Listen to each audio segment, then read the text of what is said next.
Longlegs is the scariest movie of the year, without a doubt.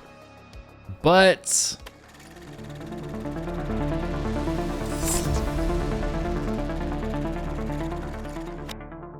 what's up, everyone? Welcome back to the channel. This will be a spoiler-free review. So yes, like I said, Longlegs, in my opinion, is the scariest thing that we've seen so far in the theaters this year.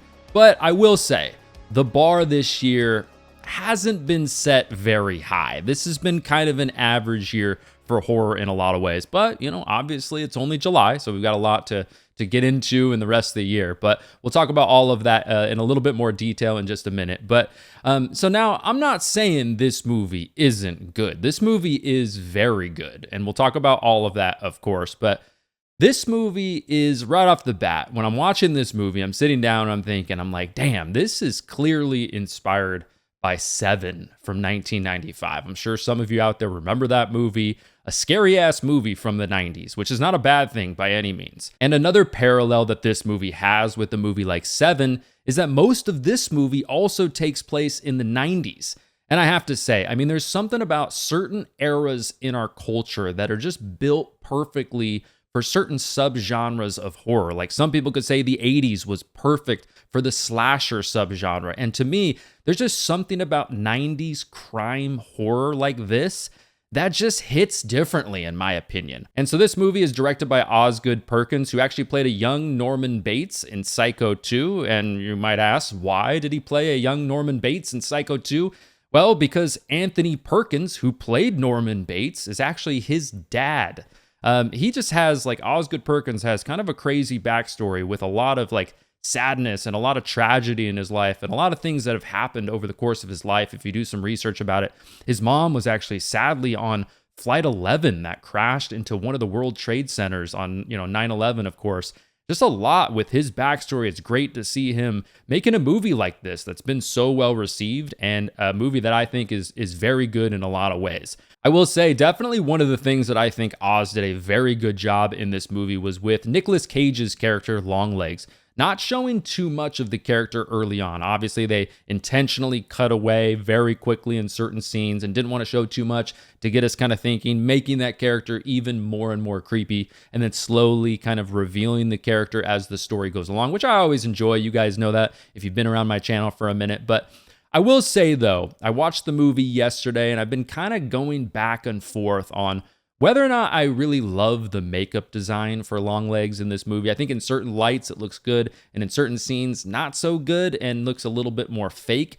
But I'm going back and forth on that. That's kind of something I will say I'm a little bit mixed on. But I mean, we all knew going into watching this movie, Nicolas Cage playing a deranged, crazy, demonic serial killer, essentially. I mean, he could pull that off. We all knew he could. And yes, he definitely does.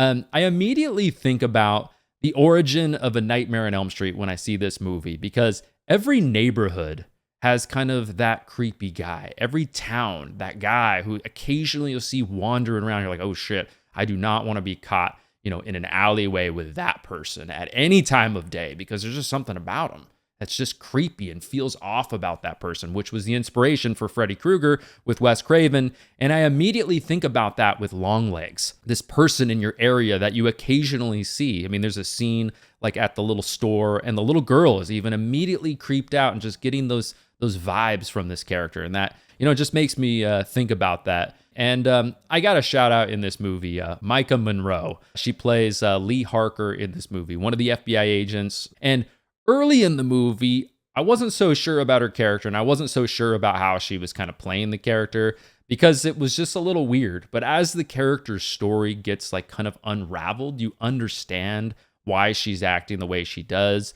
But I will say, I mean, yes, she does a very good job overall in this movie. I will say, though, like, just as far as the writing goes for her character, how is somebody who's like so easily shaken up, anytime there's like a tense situation in this movie, essentially like that moment at her house, there's that, it's like she seems so easily shaken up, like she's almost hyperventilating in these scenes. How does someone like that get into the FBI?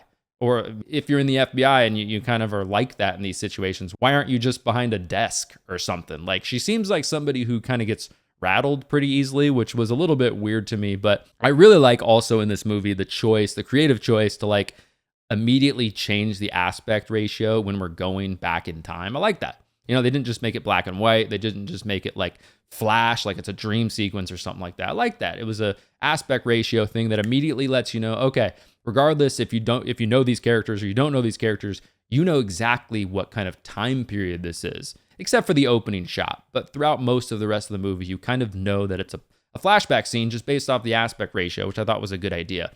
And just to get kind of nerdy for a second, I mean, I'm not going to get into all the like the cinematography of the movie and all that craziness, but I mean, clearly anyone watching this movie, if you don't know anything about making a movie, you still will notice like the wide angle shots in this movie. And I think they did a good job utilizing that. And I felt like it added some eeriness to some of those shots. They just used it a lot. And that was obviously a big focus. And I thought it was done well. I also like the setting for this movie a lot. It feels very much like a believable, normal town in America up in Oregon. And it just feels very realistic. It's not fantastical. It doesn't feel very Hollywood. It feels like something that could happen in your neighborhood. And that makes it more realistic and just adds a little bit more eeriness and scariness, which is a word I just made up, but it just makes it a little bit more scary, in my opinion. So, and also another thing I want to mention just to wrap things up, to talk about the script for a second also. I do think there's some clunkiness with the script in the first half of the movie. I think some of the interactions with some of the people felt a little bit off and a little bit unnatural to me.